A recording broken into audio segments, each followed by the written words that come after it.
Hi, my name is Curloo. Let's read a book together. Today we're going to read chapter 12 of Heidi. Let's get started. Chapter 12. The house is haunted. Strange things began to happen in that house in Frankfurt. Miss Rottenmeier had taken to wandering silently about, deep in thought, and if she had to go from one room to another or along the passages after dark, she often looked over her shoulder or peered into corners, as if afraid that someone might creep out of the shadow and pluck at her skirt. If she had to go upstairs to the richly furnished guest rooms, or down to the great drawing room, in which footsteps echoed at the best of times, and where old counselors in stiff white collars stared out from the portraits on the walls, she always made Tinette go with her, in case there should be anything to carry up or down. Strange to say, Tinette behaved in much the same way. If she had to go to those rooms, she got Sebastian to go with her, on the same pretext of helping to carry something. And Sebastian seemed also to feel the same way. If he was sent into any of the unused rooms, he called John the coachman and asked him to go too, in case he could not manage the job alone. And everyone did as they were asked and went along too without any fuss, though their help was never really needed. It looked as if they all thought that they might want assistance themselves sometime. Down in the kitchen, things were no better. The old cook, who had been there a long time, stood by her saucepans, shaking her head and muttering, "That I should live to see such goings-on." The reason for all this uneasiness was that for some time past, the servants had been finding the front door wide open every morning when they came down, but there was never anything to show who had opened it. For the first day or two, the house had been thoroughly searched to see whether anything had been stolen, for it was thought a burglar might have hidden himself during the day and made off with his booty during the night. However, nothing was missing.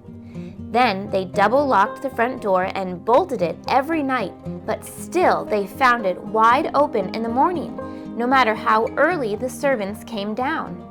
At last, Miss Rottenmeier persuaded John and Sebastian to spend a night downstairs in the room next to the drawing room to see if they could discover the cause of the mystery. They were provided with weapons belonging to Mr. Sesemann and a bottle of wine to fortify them for whatever might happen.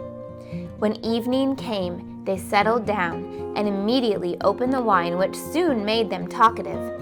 Then they grew sleepy and lolled back in their armchairs and fell into a doze. The clock striking 12 brought Sebastian to his senses, and he said something to John, but John was fast asleep and only settled himself more comfortably in his chair at each effort to rouse him. Sebastian, however, was wide awake now and listening for unusual sounds. But none came, either from the house or from the street.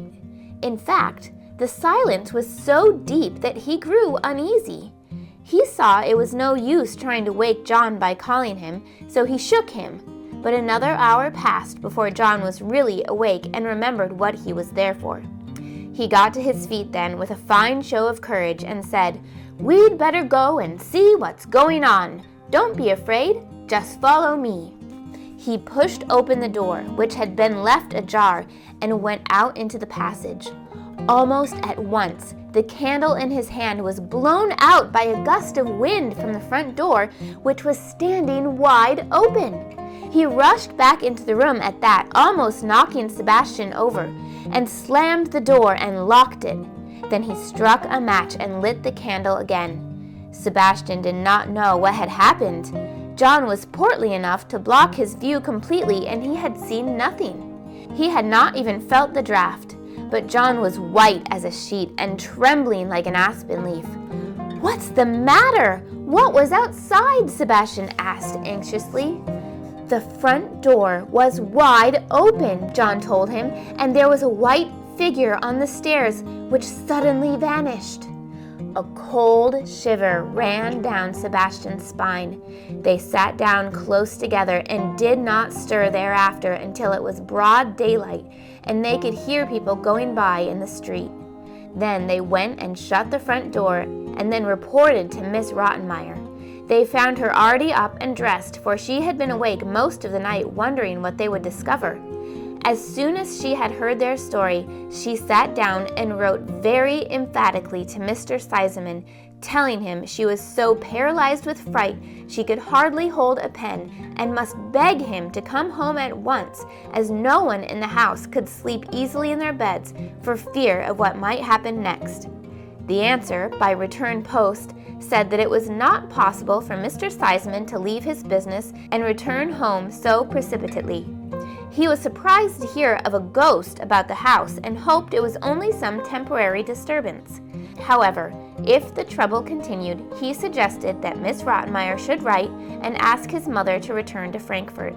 She would certainly know how to deal with any ghosts effectively, so that they did not show themselves again. Miss Rottenmeier was annoyed that he did not take the matter more seriously. She wrote immediately to Mrs. Sesemann, but got no satisfaction from this quarter either.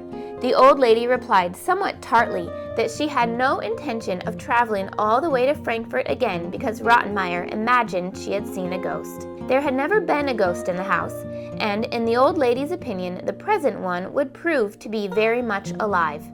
If Rottenmeier could not deal with the matter herself, the letter went on, she should send for the police.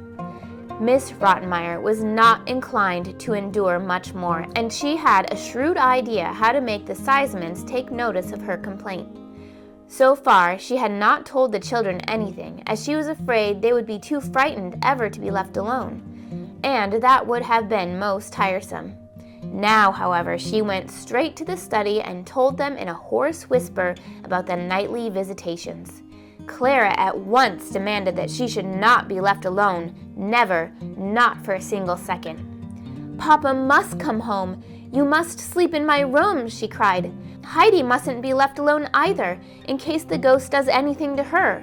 We'd better all stay together in one room and keep the light on all night, and Tinette will have to sleep in the next room, and John and Sebastian had better be out in the corridor so they can frighten the ghost away if it comes upstairs."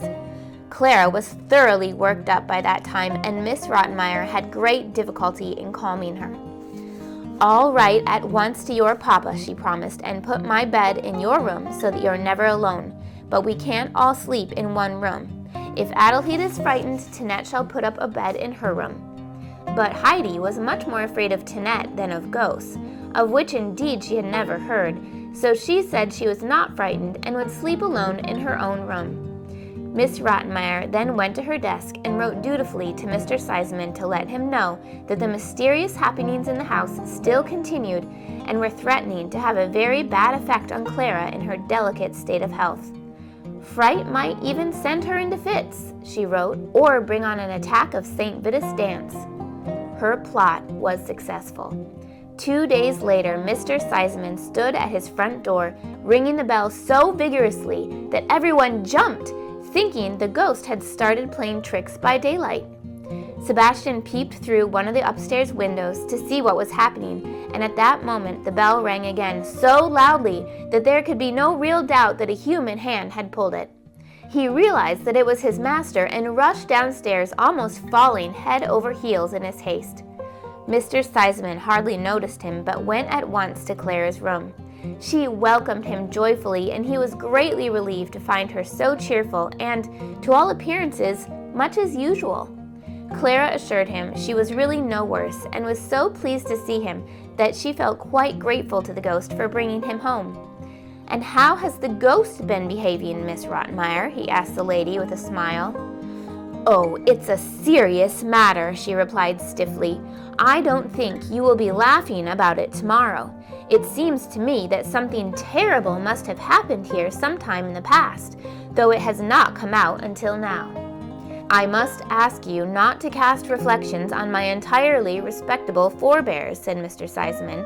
"Now please send Sebastian to me in the dining room. I want to talk to him alone." He had noticed that Sebastian and Miss Rottenmeier were not exactly on the best of terms, and that gave him an idea. "Come here," he said as Sebastian entered, "and tell me the truth. Did you play the ghost to frighten Miss Rottenmeier?" "Oh, sir, please don't think that. I'm just as frightened as she is," replied Sebastian, and it was plain that he was speaking the truth. "Well, if that's the case, I shall have to show you and the worthy John what ghosts look like by daylight. A great strong chap like you ought to be ashamed of running away from such a thing. Now I want you to take a message to Dr. Classen. Give him my regards and ask him to come and see me without fail at 9 o'clock tonight. Say I've come back from Paris on purpose to consult him, and that the matter is so serious that he'd better come prepared to spend the night. Is that clear?" "Yes, sir. I'll see to it at once." Mr. Sesemann then went back to tell his daughter that he hoped to lay the ghost by the next day. Punctually at 9 o'clock, when both children were in bed and Miss Rottenmeier had retired for the night, the doctor arrived. Although his hair was gray, he had a fresh complexion and his eyes were bright and kind. He looked rather worried when he came in, but as soon as he saw his friend, he burst out laughing. "I must say you look pretty well for a man wanting someone to sit up all night with you," he said, patting him on the shoulder. "Not so fast, my friend," replied Mr. Sesemann. "Your attention is likely to be needed all right, and by someone who won't look as well as I do when we've caught him." "So there really is a patient in the house," returned the doctor, "and one who has to be caught, huh?" "Much worse than that. We've got a ghost. The house is haunted." The doctor laughed outright. "You're not very sympathetic," objected Mr. Sesemann. "It's a good thing Miss Rottenmeier can't hear you at the moment. She's firmly convinced one of my ancestors is prowling around doing penance for his sins." "How did she come to meet him?" asked the doctor, still chuckling. Mr. Sesemann told him all he knew and added, "To be on the safe side, I've loaded 2 pistols in the room where you and I are going to keep watch. I've a feeling it may be a very stupid practical joke which some friend of the servants is playing in order to alarm the household during my absence. In that case, a shot fired into the air to frighten him will do no harm. If, on the other hand, burglars are preparing the ground for themselves by making everyone so afraid of the ghost that they won't dare to leave their rooms, it may equally be advisable to have a good weapon handy." While he was talking, Mr. Sesemann led the way to the same room where John and Sebastian had spent the night. On the table were the 2 guns and a bottle of wine, for if they had to sit up all night, a little refreshment would certainly be welcome. The room was lit by 2 candelabra, each holding 3 candles. Mr. Sesemann had no intention of waiting for a ghost in the dark, but the door was shut so that no light should penetrate into the corridor to give warning to the ghost.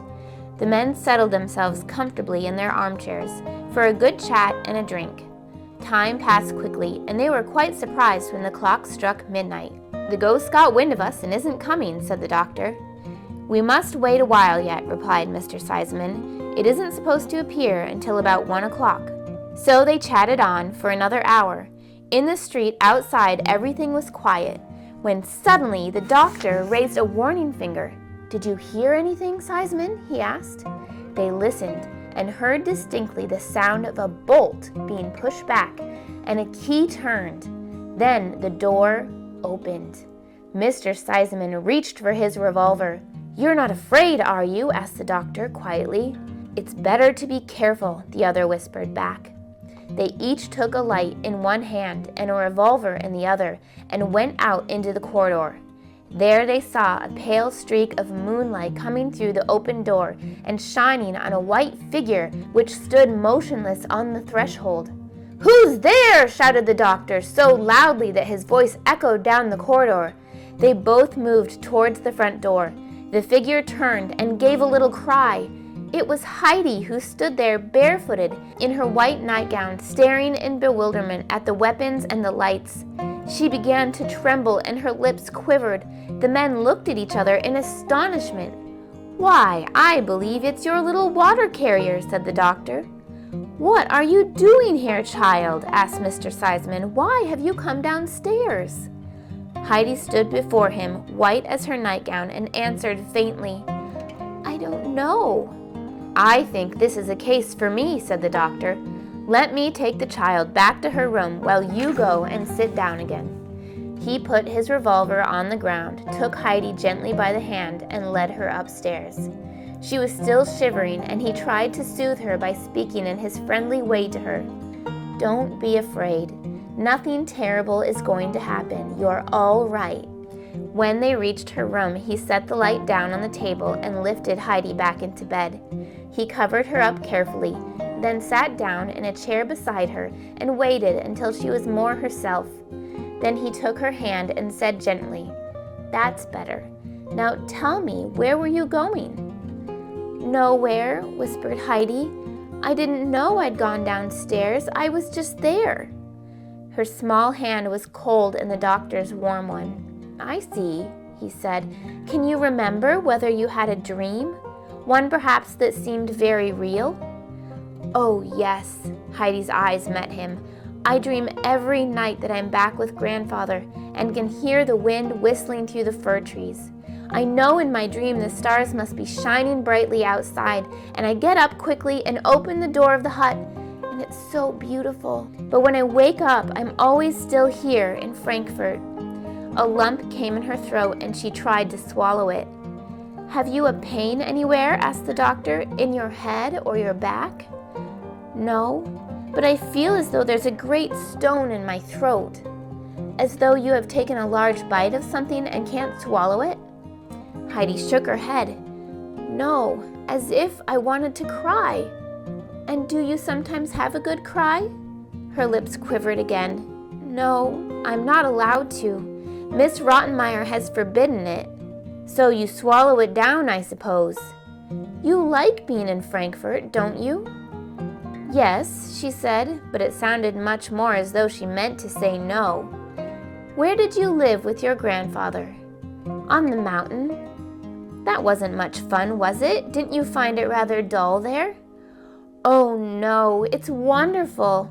Heidi got no further. The memory of home, added to the shock of all she had been through, overcame the ban which had checked her tears, and they suddenly rained down her cheeks, and she sobbed bitterly.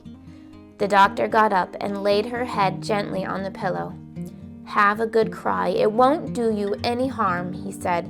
"Then go to sleep, and in the morning everything will be all right." He left the room and went to find Mr. Sesemann, who was anxiously waiting for him.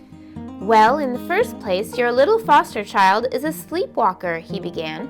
"Without knowing anything about it, she has been opening the front door every night and frightening the servants out of their wits. In the second place, she's terribly homesick and appears to have lost a great deal of weight, for she's really not much more than skin and bone. Something must be done at once. She's very upset and her nerves are in a bad state. There's only one cure for that sort of trouble: to send her back to her native mountains, and immediately. She should leave for home tomorrow, and that's my prescription." Mr. Sesemann got to his feet and paced up and down the room, much disturbed. "Sleepwalking, homesick, and losing weight. Fancy her suffering all this in my house without anyone noticing. She was so rosy and strong when she arrived. Do you think I'm going to send her back to her grandfather looking ill and thin? No, you really mustn't ask me to do that. Cure her first. Order whatever you like to make her well, then I'll send her home if she wants to go." "I don't know what you're talking about," protested the doctor. "This is not an illness that can be cured with pills and powders. The child's not robust, but if you send her back to the mountains at once, she'll soon be herself again. If not, you might find you have to send her back ill, incurable, or not even at all." Mr. Sesemann was greatly upset. "If that's how things are, doctor, of course I'll do as you say," he promised. When at last the doctor took his leave, it was the light of dawn which flooded through the front door. And that is the end of chapter 12. Stay tuned for chapter 13.